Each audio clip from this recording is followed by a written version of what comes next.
Of you who don't know, my name is Cody, and I'm the Director of Community at Paragon One, and I am so excited to welcome you to today's Bridges Career Panel. We're so excited for what's in store. As we get started with our event, I would be remiss if I did not connect the topic of today's Bridges event with your career journey. At Paragon One, we put our hearts and soul into every one of our externships and every one of our Bridges events.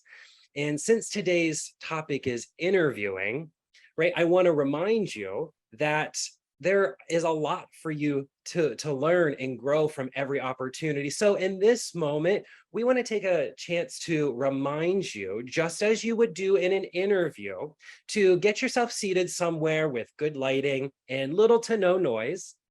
Be sure to turn on your camera because we want to see you. Get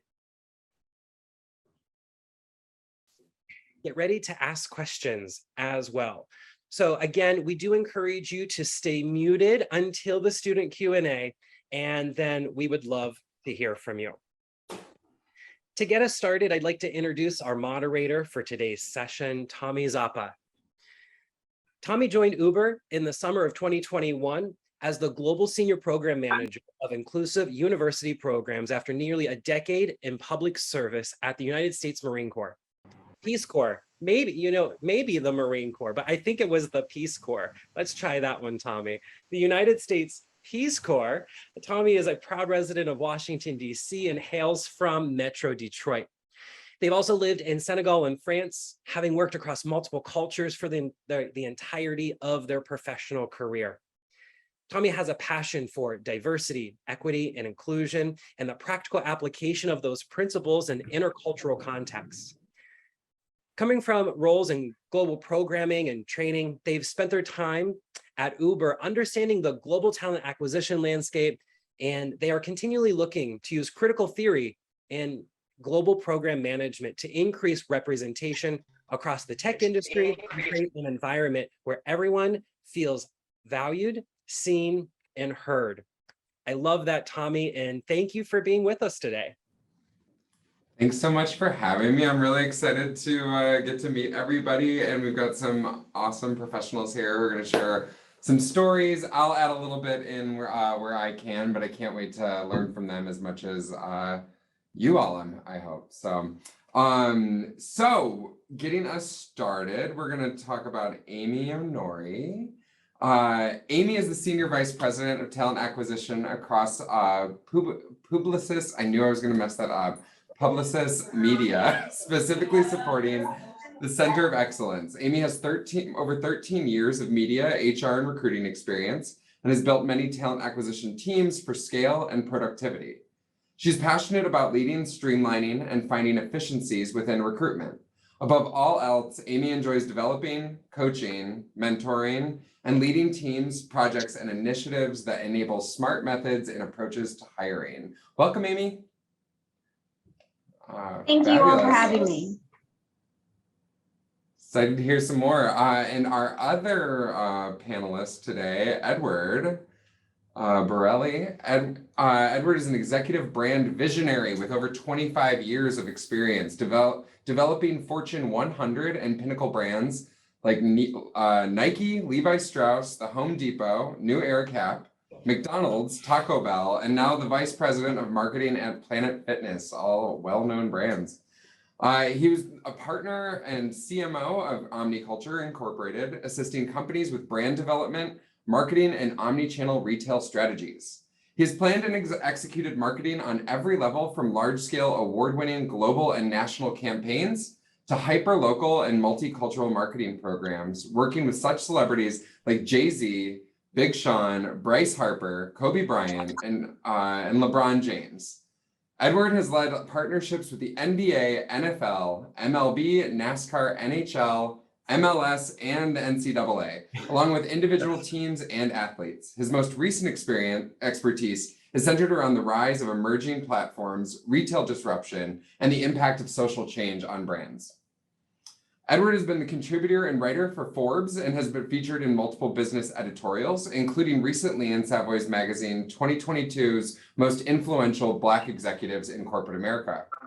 Edward graduated from the University of Florida and earned his MBA from Mercer University.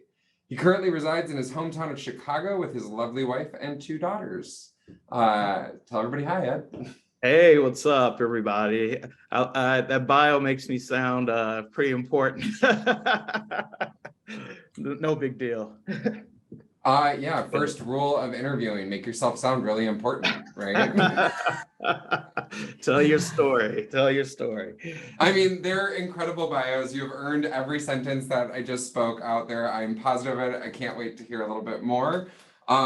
So as we dive in, we will be opening up. We've got about 20 minutes that we're going to spend here chatting with them. But as you think of questions for everybody who's listening, feel free to jot them down, type them up. We will open it up for the second half of the remainder of this hour for your question and answers. And so we'll try to get to those as best we can. Excellent. So to start our conversation today, I was going to quickly start with you. To go to the bonfire. So I was gonna start with Amy. So 13 years of experience in talent acquisition. Can you unpack what your journey is within TA and how the students who are listening today, what they can learn about the TA environment? Sure. So what I think is really important to know, and again, thank you for having me here today, is that I have been in this industry within media and advertising collectively for 13, 14 years. And what's important is that I actually started out as a media professional for 2 years. So I was an assistant media planner and then media planner actually with an IPG company. And I very quickly realized that it's not what I wanted to do. So being a media planner, it requires an extensive amount of, enjoying being in Excel 24/7, 365. And it has a lot to do with client services and a lot to do with really being passionate about how to effectively spend a client's money. So I did that for about 2 years when I was just graduating college in the recession in 2008. And while I did like it, I was not passionate about it. And I really wanted to pivot my career into something that was more people focused. So after doing some research within like 6 months, I didn't want to make any rash decisions.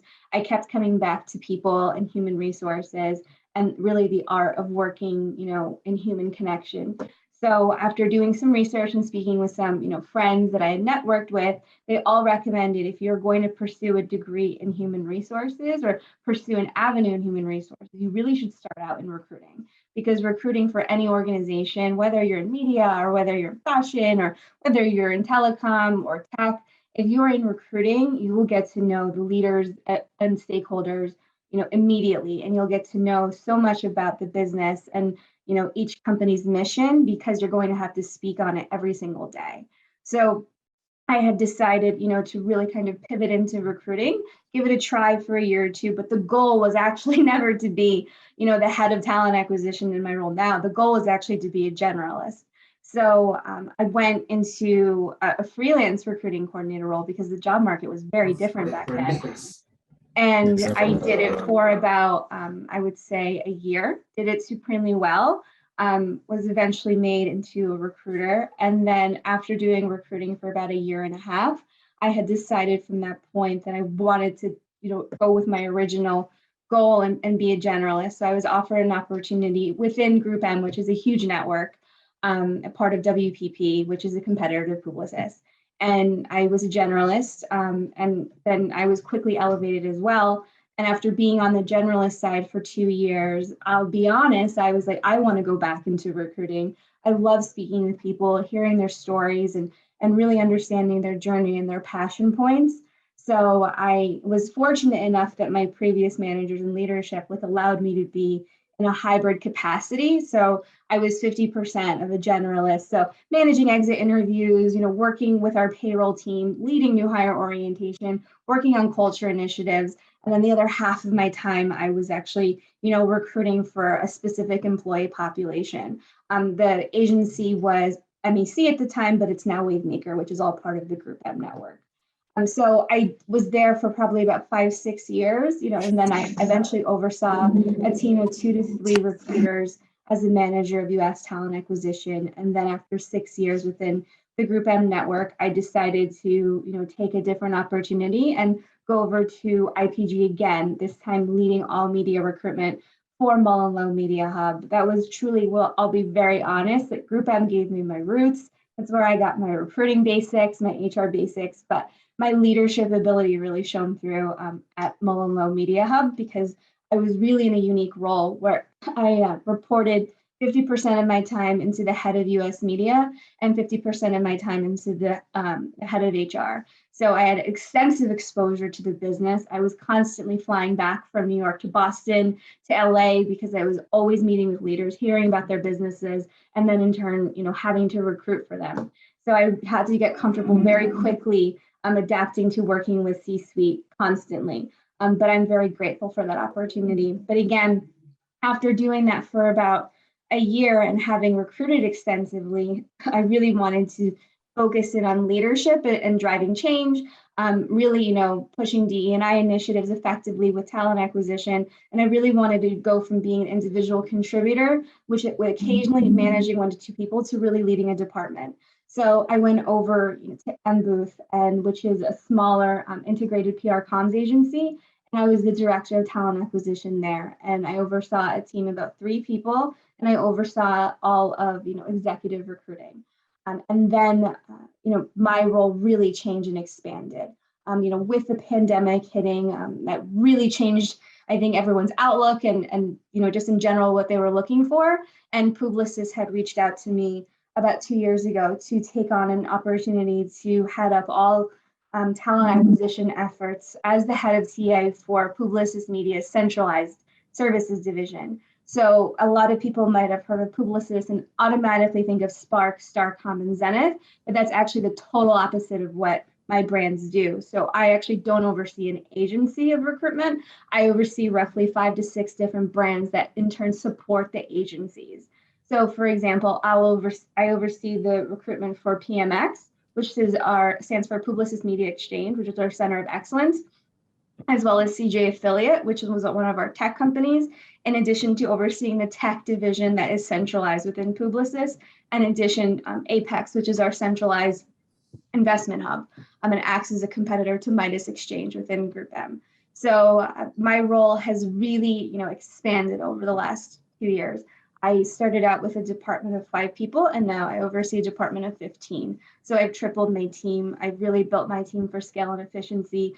I really believe in partnering with our stakeholders, hearing what's going well in their business and how my team in recruitment can support them, but then also, really trying to make things a little bit more efficient and more streamlined. Again, I think there's a lot of misconceptions of what talent acquisition really is. And, yes, a big part of it is 100% hiring talented people, but it's really about, hiring talented people that are the best ads for our businesses and are really going to take our businesses forward. And a really big part of what I do is, hearing the positives and negatives from our, leaders about how talent acquisition can be better partners. I think the biggest thing that I've noticed with the department that I oversee now is that we are extensions of the business versus being, I would say job fillers. Like we really are an extension of what each brand is looking to do. So we're truly brand ambassadors and going into the market and trying to find the best talent. Yeah, I think one of the things that jumps out there is there's so many of us who wind up in talent acquisition with so many different experiences and have been individual contributors, have studied different things. And when you're interacting with someone on the TA side of things, it's good to remember in that interview process that these are people. These are the people who keep coming back to working with, that people operation side of things and finding people's motivations. And that's definitely how I found my passion has been in programming and training around diversity and inclusion. And I've been learning different routes to kind of pursue that as a career. And talent acquisition is such a huge part of it's part of the gatekeeping of why, how do we create inclusion? How do we create equity? First and foremost, you have to have the diversity present, to start working on those problems. So that's fascinating, Amy. Thanks for sharing. Ed, over to you. So you've got 25 years of experience. You've probably done plenty of interviewing. I'm curious, you know, with all these interesting brands and people you've worked with, how do you tie that like to you've been successful in interviewing and finding and Yeah. getting yourself there? How did you get there? Yeah, I mean, for me, my story is pretty incredible when I reflect back on it. You know, as you said, I've been doing this a long time, a little over 25 years. I was blessed early on to know what I wanted to do with my life. Grew up on the south side of Chicago, and in a predominantly African American community. And as a kid, I got exposed to advertising. Okay, perfect. Give me 1 second. I'll be right back with you.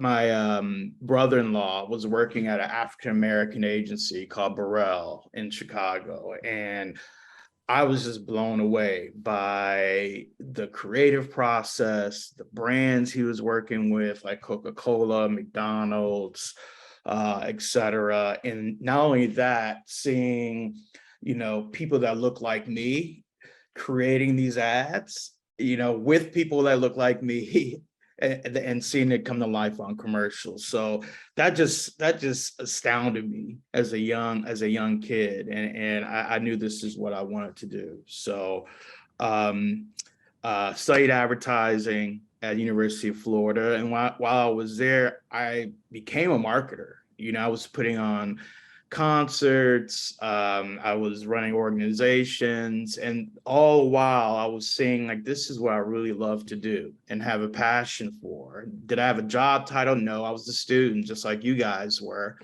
but I was honing and starting to develop those skills that I knew I would be able to take into my eventual career. I was putting on, you know, shows, you know, through student government productions with guys like Notorious Big, with, you know, entertainers and stuff like that. And it was just great. And then I started working as a college rep with some of the record labels like Def Jam and with Island Records. And I said, this, you know, I want to do something in marketing, advertising. I want to be that. But the twist to that is I wanted to be in industries that utilize entertainers and that are all about lifestyle and fashion, et cetera, because I had a lot of passion for that, even though I can't sing, dance, or design anything at all. But anybody can get dressed. Yeah, but I love it. I love the people that do it.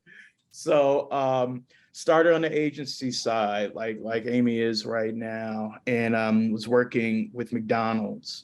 And I never worked as hard before in my life, right? McDonald's was way ahead of the curve in terms of, you know, consumer segmentation, in terms of hyper localization of their menus, in terms of how, you know, they marketed their products and did it by markets and created these amazing campaigns. And I never worked so hard before in my life. So that's one thing I want to tell you guys. When you become young professionals, you are going to work hard, and just think of it as, this is me paying my dues right now.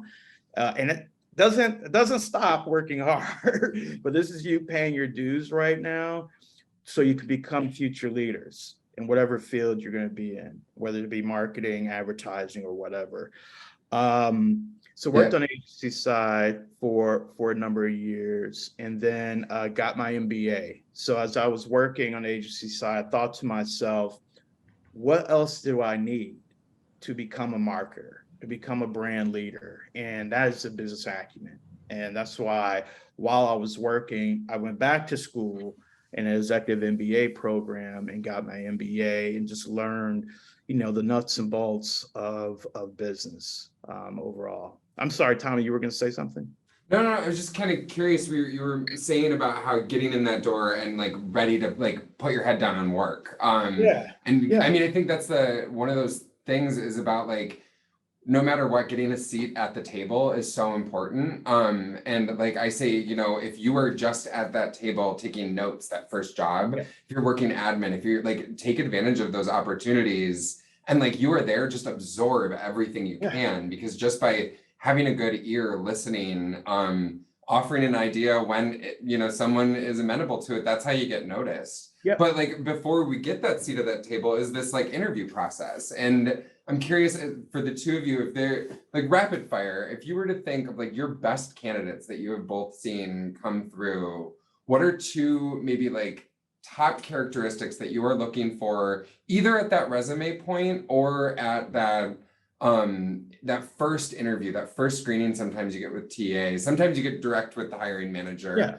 But if I needed to stand out as like a new graduate or someone who's just starting off my career journey, what are two things that stand out to each of you? I mean, for me, it goes back to what Amy was talking about.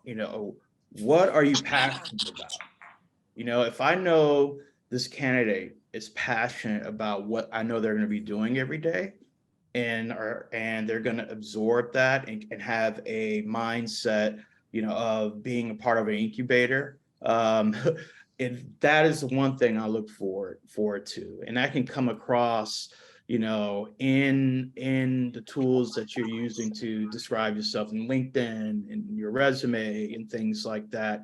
And then the other part goes back to, tell your story. We all have unique stories, that lead up to the moment and describes where you want to go, where you've been in life. Tell your story. Don't talk about your experience, right? Like your hardcore experience. Talk about, what brought you to where you are right now, and be very clear on where you want to go in the future. And those are the candidates to me that have always just crushed it. And I love to be bring on board as part of the team. Excellent. Anything for you, Amy?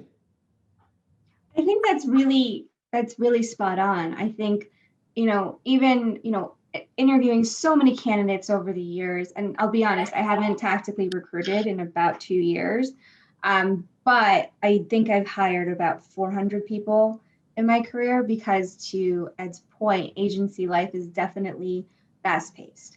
But some of the things that I remember when I was recruiting for that really stood out to me about candidates is their level of engagement. How are they asking questions? If they are asking questions, and you really want to know whoever you're bringing on for your team, like having to triple my team in 2 years, I'm asking very specific questions with what they want to do. So if there's any point where I'm getting the fact that they don't really want to recruit, it's an automatic no for me, because I want to know this is what they want to do. Not because I want to rule anybody out, but I want to make sure that we're setting them up for success, that we're not going to put them in a position that they're going to get bored, or ultimately that this is not going to line up with their career objectives. So I think the biggest thing is interviewing is the level of engagement that they're showing, that you can tell pretty quickly, when you're interviewing someone, like, are they engaged and invested in what this role is going to call for? Yeah, I think that's great advice. I think as I'm part of, one of my responsibilities is diversifying our internship cohorts, and we have over 800 interns at Uber throughout the world, and most of them being software engineers. And when we are looking to build up that we're in tech recruitment right now as it's fall for next summer, to bring those interns on. And what we're looking for is like potential. Yeah, you might not want to be a back-end software engineer, but that's what the internship position is. Tell me why you can do the job, but also tell me what you see, how you see this is going to help you in the future and build that career out. And this is filling your gaps of knowledge, and what are you excited to learn, and what do you already know? If you can thread that needle of saying like, I can do this, but I'm really excited for the opportunity to grow in this way, it shows you've thought a little bit more critically about what you're signing up for, rather than, oh, it's just a job. Yeah. I'd rather see like you're passionate about learning something, no matter what the role might be, that you're applying for. So those are, those being the good things. And I think now that I've sat it through some interviews, and like, it's my biggest pet peeve is if you're not ready for that interview and you're not ready to tell that story, like you said, Ed, it's so easy to have we're interviewing first round on camera, to have that like little just you know 5 stories that you can tell by heart, with hands tied behind your back, blindfolded on, you don't need notes, but put like 5 stories on a Google Doc, just open with a couple bullet points, because you know the questions that are coming up. There's going to ask about teamwork or disagreeing with someone on your team. Like, that general interview questions. And if you have 5 stories that you can tell memorized, like, and you just have little reminders of what what the good theme is about that story, you can make it fit to any interview question. Yeah. So that's always my bit of advice. So what's on that, what are the biggest pitfalls that you see people really just not nailing at that interview? Or maybe what's one of your pet peeves that, that these students could benefit from hearing? Ed, do you want to start us off? Yeah, I think, the biggest pitfalls for me is when someone just wants to give you the right answer, right? Instead of really answering the questions, from their true perspective and with their own authenticity, and that includes, of course, a gamut of things, but that includes also some of the mistakes you've made across your career and things you worked on and things like that. I love to hear when kids are young professionals, I call them kids, young professionals are open about their experiences and some of the pitfalls that they've had, right? But from those pitfalls, what do they learn from that? And what competencies were they able to hone in on from those pitfalls? Because that right away tells me this person is going to be an innovator. This person is going to ask questions. Person is going to take risks and do things, outside the box. So don't be afraid, as part of your story, as part of your journey, to talk about some of the speed bumps you hit along the way and what you learned about them, instead of always focusing on what does he want to hear? What is the right answer per se? So. Yeah, I feel like there's a nice sweet spot between like, oh, I royally effed up, oh, it was terrible, and sounding unprofessional versus, and then the other side of like, I care too much. I'm too detail oriented. Yeah, well, don't lie through your teeth.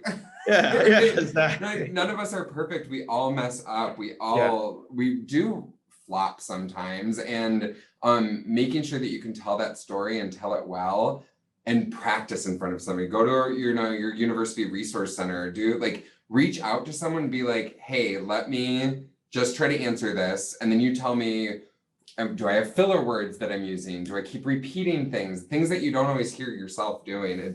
There's a really good way of doing it, but it comes with practice. And I always emphasize that. Amy, switching gears a little bit, I'm curious, there's been a lot, especially since 2020, especially, June 2020, George Floyd protests. There are huge initiatives going on around diversity, equity, inclusion in the workplace, giving people space to be their authentic selves, to talk about, bringing them full selves to work. Are you working on any kinds of initiatives that are addressing some of those commitments a lot of companies, if not all companies, made a couple of years ago?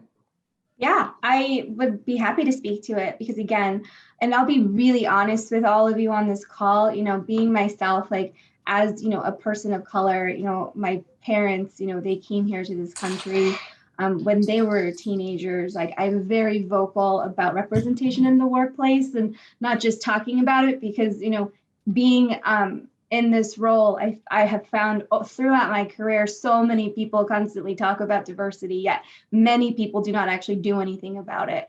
And I think that is the frustration that many people have experienced over the last few years is, everyone can walk the walk, but nobody talks the talk. So for me, it's important that every single person on my team does not just talk about it, that we're actually putting actionable measures within talent acquisition to make strides and move the needle forward. So with that said, something I am very proud that my group has done, which is the first to market thing that any agency or brand has done within Publicis Media to date, is for one of my brands within Publicis at PMX.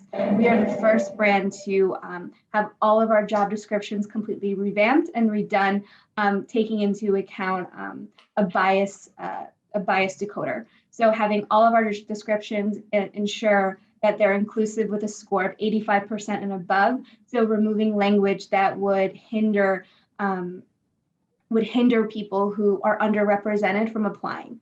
So we have done that as an initiative that took months to do, that now for all of the jobs that sit within PMX, all of them are measured by the same standard with taking into account that inclusivity. So the next plan is to go buy other brands within my group and then hopefully roll this out across Publicis. But that's a small measure that we do. We also really try to do quarterly initiatives with one of my favorite nonprofits that sit within New York and San Francisco. They're called Co-op. And what we do is, we were doing virtual mixers. So really introducing Co-op students, to a variety of our leadership and hiring managers within all of our brands.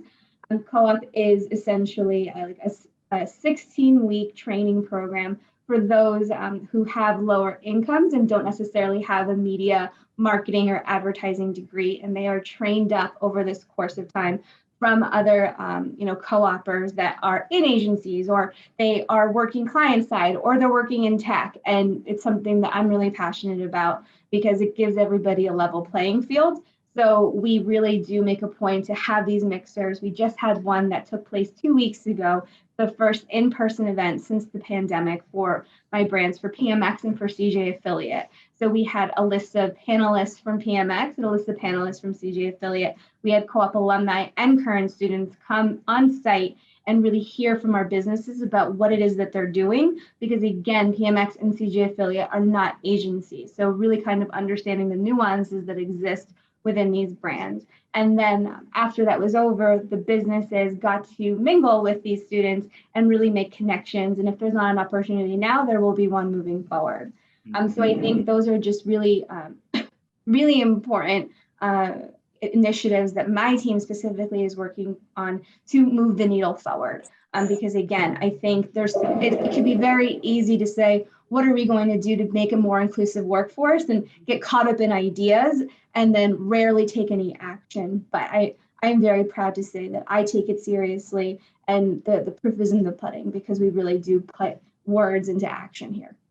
Yeah, the internships that, like, even for us diversifying our internships, like if you go to Uber Careers website, like there is an university like part of Uber Careers, and then it actually talks about all of our global programs, which we're looking for underrepresented students to apply. We know that there are URP students who are, studying computer science, and we have to go to the student rather than go to these traditional same schools, same places, same everywhere. And that's a big paradigm shift for us of like looking for top students, not top schools, wherever that student might be. Ed, do you have any programs that you've been working on?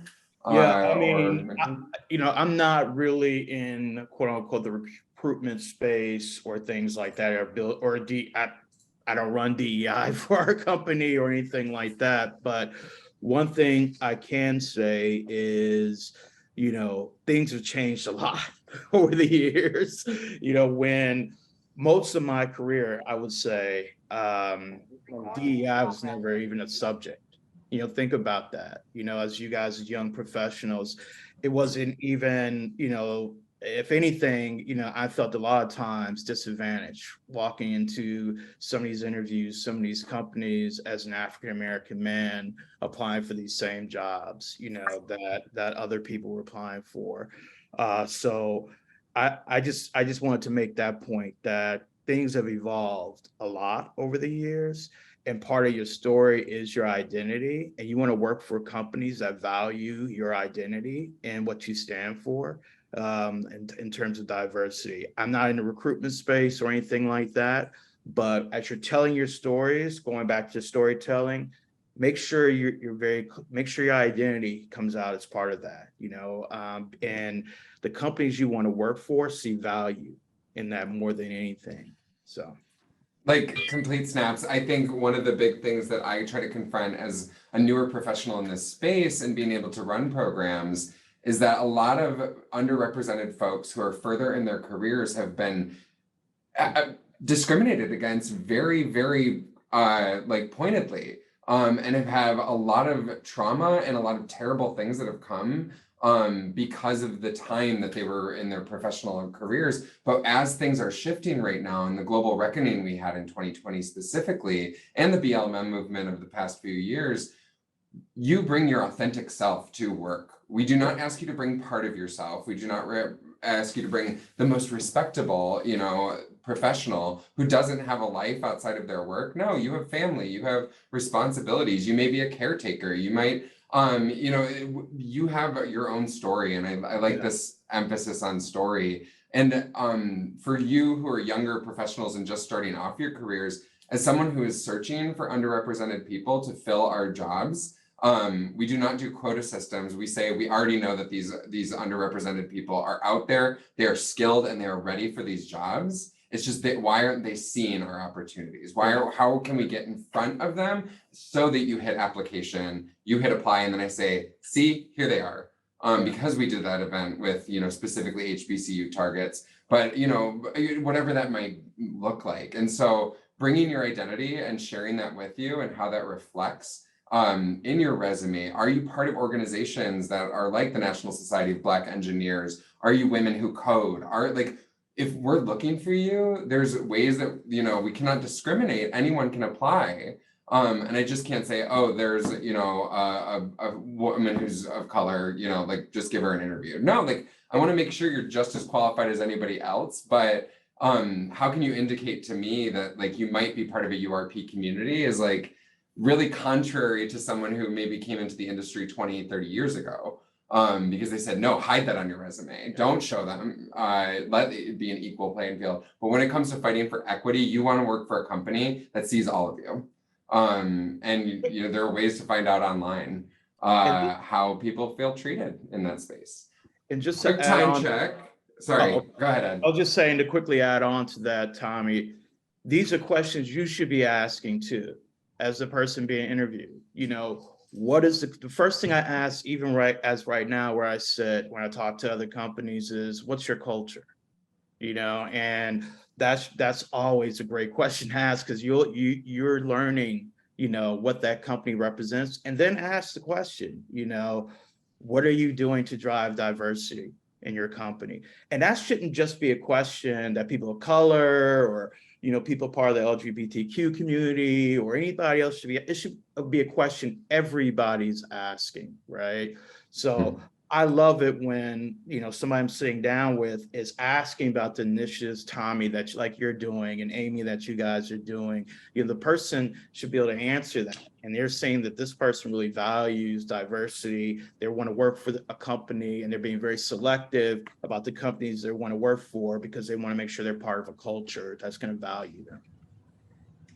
Excellent. And thank you so much for both of your insights. I'm curious what specifically these students here are curious about, and what because we have lots of different backgrounds and experiences on the call. I always want to give this one bit of advice though for every single one of you. If you are selected for an interview, there is a reason you are selected. Something about you stood up. So when it gets to that point at the interview, usually at the very end, do you have any questions for us? I find one of the most simplest ways to leave an interview on a great foot is saying, why me? Why me? What stood out? What about my experience stood out to you? What experience, why did you look in this giant pile of resumes? We have 10,000 people who apply for Uber internships. If you're selected for an interview, we saw something, or somebody within the line saw something. And that's a great way to leave a note on a resume, because you can say, okay, this is why they're seeing me. This is why, and you can feel that confidence of why you were invited to the room in the first place. But it also gives you this information next time you go to an interview. Even if you don't get it, you know what is standing out now and what people are seeing about you and what makes you great. And people can be told they're great all day long. But if you literally are in an interview situation of someone you do not know who just saw your credentials on paper, I always say leave the interview like that, because it's a great flavor for everyone to walk out of the room on. So that's my little voice. I always want to go. So first up though, just a quick reminder, if you're going to come off, I will grab your name. I've got it on a list here. If I pull you in, if you don't mind taking putting your camera on, going off mute, asking your question, and then you can mute again. So we'll have anyone answer up here on the panel. So first on my list, I have Tyra Hickman. Yes, hi. I'm an accounting major at Temple University. I'm a senior. One of the questions I had was, are emails still valuable? So I have an internship interview coming up with Goldman Sachs. And last year I didn't get it, and they told me that I was their first choice, but because I didn't follow up, that I didn't get the position. So what's your insight? First of all, that's a horrible answer for them to give you as to why you didn't get the position, So that told you something about the company, right? Why would they eliminate somebody who's their first choice, who interviewed well, who they really like, just because she didn't send a follow-up email? That's a ridiculous answer for them to give you for why they didn't hire you. Is it important? Yes, it's important, but what's most important is how you present yourself, and that you were the best qualified person for the position, and that you were going to add value to the team that we already had in place. So, shame on them for giving you that answer. I would also agree. I agree about that. My team is responsible for hiring interns fall, spring, summer, and I can tell you without a doubt that communication was just very incorrect to give to you, because to Ed's point, if you were the top choice, you should have been given the offer. Like, it shouldn't matter about the follow-up. Now, granted, I'm not going to lie to you, Tyra, follow-ups are very important to me. But it's all like as important as they are, no matter how, no matter if you do or do not do it, if you are talented and the interview is positive, it won't diminish getting the position if you do not send a follow-up. So I don't think this has anything to do with your lack of follow-up. I think that this is just really bad communications that you receive. Yeah, I'd have to agree. I think there's generally things you should understand, especially when you're applying to different industries. Having good understanding of what kind of industry you're applying to, tech, fast-paced. Uber's only 12 years old basically at this point, 13, and it is moving so fast. When you're going into a banking, that's going to be a lot more old school, might have traditional barriers in place, and setting expectations based on industry is also different. I would say a smaller company, especially if you're jumping in, you have a very small team, that follow-up is going to mean a lot, versus someone who, volume, like I was saying with internship interviews, I don't always have the time to do a quick email follow-up, right? Like, your chance to perform is in that interview. But you will always have a recruiter or sourcer to say, hey, that was great, let me know if I can do anything. So great question, Tyra. And let me backtrack too. This goes in Goldman Sachs, great company, been around a long time. I've been stockholder in Goldman Sachs. It goes back to what Amy said, right? Every person that works for that company is a billboard for that company, is reflective of that company. So that just may have been a recruiter or somebody who was a bad reflection on the company. That doesn't necessarily mean that's what the company's about. So let me just backtrack on that. But that's how I'm seeing it as somebody who would have gotten an email or gotten a response like that. Yeah, someone would have gotten an earful from me if I found out they sent that email. So next up, I've got Clarita Orozco. Yeah, hi. My name is Clarita Orozco. I am a student, a sophomore right now at George Mason University, super close to DC. And my question to you guys is, what is different in an interview setting when you're actually there in regards to an online interview? I've only ever done online interviews, so I just want to know, what's the biggest difference other than being in person? I will tell you the biggest difference is the handshake. I know it sounds really silly, but you get just a different vibe, and virtual is great. Don't get me wrong. I think you can still tell someone's personality and their insights and how they'll collaborate with you. But in person, you're really able to see how much attention they're going to give to you. Because again, when you're virtual, you have this little box, right? So this is how we're communicating. You can tell pretty quickly if I'm not paying attention to you. Mm-hmm. Versus when you are interviewing in person, usually it's in an office or a conference room, you're going to see how distracted they are. like who's walking by, are they paying attention, are they invested in you? If you're in their office, if they have one, are they looking at their emails, are they getting phone calls? So I think that's the biggest thing is I think that in person it allows you to see like the level of attention that they'll be able to give you and potentially what they are like as a collaborator or manager or subordinate. And virtually you're able to have a more engaging, minimal distraction conversation. Yeah. You know, the other to build upon that, you know, read the room, read the vibe of that person, the vibe of the people that are working there in that office. You know, if it's more of a relaxed atmosphere and people are interacting in a different way, or if they're dressed down, you know, just make sure you know, it gives you the ability to read the room a lot more, and it is a lot more personal when you're there face to face with somebody, right? Your body language means a lot, you know, to how you're expressing yourself, you know, your posture, you know, are you open, are you relaxed, you know? People, I don't care what anybody says, people want to work with other people that they think they're going to get along with, right? And that comes with the vibe, right? And that comes with how, you know, your body language around that person. You know, are you relaxed? Is there some continuity? So just read the room and read the vibe of how that person is and how the people are around that office. I couldn't agree with that more. That being said, I was gonna jump now. Got a great question from Cameron McCoy at Morehouse. Hello, everybody. Can everybody hear me? Hello, hello, hello. Well, my name. Yes, good. Awesome. Cool. I was making sure.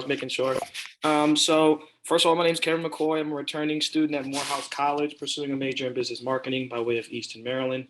And my question is a little bit geared towards the military veterans, as I am a military veteran of the United States Marine Corps. So I'm 23 years old. I'm a bit older than a lot of the people here that are pursuing these opportunities. So I'm hoping my question kind of could help some people out. So I was just curious to know that, you know, what ways can I present my military knowledge and experience in a way that's compatible and transferable to a desired position, because that's been a difficulty for me in kind of creating those bridges of communication to give people, well, you know, an understanding of how my experience could be great and an opportunity and how I could add to a team having that military experience. That's an awesome question, Cameron. I was going to actually take my perspective on it real quick. One of our biggest initiatives right now is building out, when it comes to underrepresented people in tech, military and veterans and their partners are someone that we're really having major initiatives to hire more MVP, because they're bringing in skill sets from their military experience that are really extensive. You heard I come from the Peace Corps realm, which is also, like, because it's a government agency, bringing in military and veterans throughout other government agencies is a huge part of what we did in that position, whether you're working for Peace Corps or coming in as a volunteer to serve. On the other hand, we have our military veteran program, which we have a unit of 4 folks who are part of inclusive recruitment that lead info sessions on how to translate your military CV or your resume and translate those into a skill set that will speak to tech TA. And how do we make sure that you're using similar, so be on the search for companies that are offering up this opportunity. If you want to connect with me later, our military veteran partner recruitment specialist, he leads these educational sessions and info sessions for anyone who's interested in applying to tech, just so that people have that skill set, because there are a lot of resources for veterans out there, but sometimes accessing them, finding them, sorting through them can be really difficult. So I think that it's responsibility of corporations right now to help fill that gap, especially if they want to hire from MVP populations. So Amy, do you have any experience with that? Yeah, absolutely. So Publicis actually just participated in Hiring for Heroes. So that's something, and again, feel free to connect with me on LinkedIn, Cameron. It's a really big initiative that we're doing that I know a lot of my counterparts are really invested in as well. And so essentially anyone that's, you know, within the military, it's an aggregated career fair focused just on the military veterans for entry-level media positions. And then speaking with the recruiters, some of the questions that they really hone in on are really talking about like routine and preparation.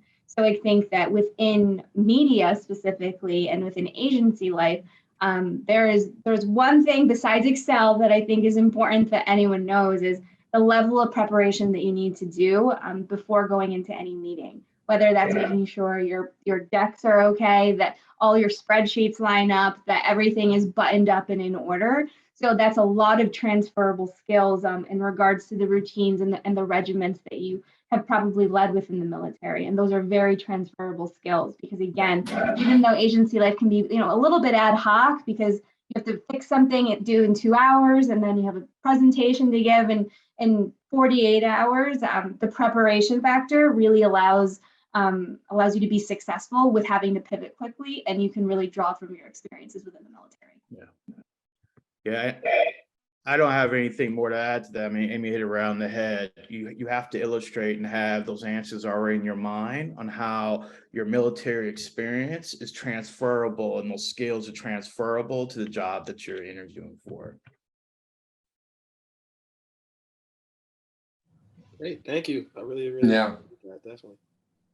No, but there's definitely resources out there. I was just kind of looking through the questions right here in my document, and I am curious. So Gloria Okuweze, hope I said that right. I was seeing your question here. Are you on? Yes. Do you want me to read it or? Sure thing. Go ahead. Okay, I have split. Oh my God. Okay, so I said, hey guys, my name is Gloria. I am a first gen sophomore at Oglethorpe University. I am double majoring in political science and business administration. My question was, how do we answer the question, tell me about yourself effectively, and what are the qualities that recruiters seek in this question? Yeah, I feel like that tell me about yourself is the easiest and hardest question ever. He's like, okay, do I give you the long form, short form? What's the sweet spot? I think also, to be honest with you, having hired a lot for my team, I think it benefits you to take that question and kind of take the lead and say like, this is the best way I can describe myself using these 3 words. So any question that I ask any recruiter that's joined my team, now or, previously to Publicis, I always say like, how do you define your recruitment style using 3 words? It can be anything. It could be a sentence. It could be 3 adjectives, whatever, but it's very much an open-ended question. So and it's very helpful in terms of me seeing what people's personalities are like. So for you, I would say like, well, this is how I would describe myself using 5 words or 3 words, like, because I think you answering it in a way where you're strategically thinking like, this is what I can tell you about myself using these words. It'll show, number one, that you're driving the conversation, that you can think quickly on your feet, and that you still have a great answer. Because I think that's the biggest thing that, recruiters want to see is that you're prepared, that, you can critically think very quickly. Yeah. And that goes back to clarity too, right? So, the fact that you've already have that answer, right? Of these are 5 things that I stand for. This is what my story is about and who I am as a person. That tells me this person has a lot of clarity on who they are and what they represent too. So. Yeah, something I would actually add to that. Oh no, just train of thought. I was looking at the next question. It'll come back to me. Hanging on my feet. Yeah, so we were talking about the telling me about yourself. I was having a personal motto, whether like we were talking about threading that needle between, what you want to tell them you can do the job, but you're excited to learn. And showing like what you were excited to learn to what end. Who are you and why do you want to learn that? Who are you and what are your career goals? You don't have to say like, oh, this is just a stepping stone to the next thing. I don't want to hear that. But you can tell me a different thing that you say, hey, I'm excited to learn this because it is my goal in life to be in this position, to be in this kind of environment, to be in this kind of career field. And I'm excited to learn and figure that out as I'm on the journey. Like at the end of my intro that Cody so graciously gave me, I realized that this is a gift of one of my past mentors, who is a chief diversity officer. She's like, I should leave the room no matter what I'm doing at work, that people feel valued, seen, and heard. You can be wrong. You can be completely off. You could frustrate me no end, but you should feel that you were listened to, that you were seen, and you were in your entirety, who you are as a person. And that motivates me in my career path. And it's something I found is really useful when people say, tell me about yourself. Well, I'm doing diversity inclusion work. Why? Because I feel like everybody should be valued, seen, and heard. And to what capacity I do that, whether it's in talent acquisition, whether it's in a 5-day training environment, whether it's in compliance and making sure that people are following laws and rules around, equity and inclusion, that is what guides me. And that's the way that I kind of shorthand it myself. So Amy, thank you for sparking that idea. We are at 4 minutes to the end, and I'm sorry we couldn't get to everybody's questions. But I think I wanted to just thank Amy and Ed for all of your wisdom. And maybe before we pass it up to Cody, do you have the most embarrassing thing in like 30 seconds or less that you've ever done in an interview? Like, what is your flop moment? That's a great question. My flop moment was I was interviewing for a position, and I mentioned, that I loved one of their competitors, and which is fine because I was the consumer, right? I'm the person they're trying to reach, but I was able to turn that around pretty quickly. But yeah, definitely a flop moment. And I just want to say to all you guys, I know there are a lot of people online, reach out to me on LinkedIn. I've never turned down an invite, especially from students. And I always love to hear students' perspectives on what the industries look like today. So. Thanks, Ed. Any major flops from you, Amy? Oh, I'm trying to think, and I don't know if this is a major flop, but mistakes do happen. I really try to pride myself on making minimal errors, but they do happen at times. Yeah. So for one of my roles that I interviewed for, I did end up getting the position, and I did take it. One thing that I did was in sending my thank you note, I'm invested. I always wanted to learn more about people's stories, hence, wanting to be in recruiting. I had remembered a story one of the senior leads had told me. And so I was recapping it in my thank you note, my follow-up note to them. And what I didn't realize is instead of sending the note directly, to this person, I had actually sent it to the entire distribution of everyone who was on the interviewing panel. So it was trying to be a personalized note that went to everybody. And it was a joke after I started because I guess not everybody knew the story. So, and it was just, it was a little bit embarrassing, but nonetheless, a mistake happened and I ended up getting the job and taking it. So there can be lessons. Yeah, it just goes to show. Amy's buttoned up. She's not making mistakes. Interview. I don't see it happen. Thank you so much. Last minute here, I'll give it back to Cody. Thanks, Cody. Wow, everyone. Thank you so much, Tommy, Amy, Ed. We appreciate your time for being fantastic panelists. Tommy, the beautiful moderation as well. And to all of you who are joining in, tuning in, or maybe even watching the recording eventually, thank you for being here and listening. The questions in the chat were really, really great. I'm so sorry we can't get to more, but the good news is we're always coming back at you with more Bridges Career Sessions. As we wrap up our time today, please know and remember that if you're still seeking your next career step, that we're here for you. If you're looking to build your resume or build a skill set, check out remote externships. We have incredible partnerships and collaborations with companies like HSBC, Beats by Dre, or PwC. There's going to be a link in the chat. So check out the chat before you sign off so that you can apply to an externship that is your next best career step.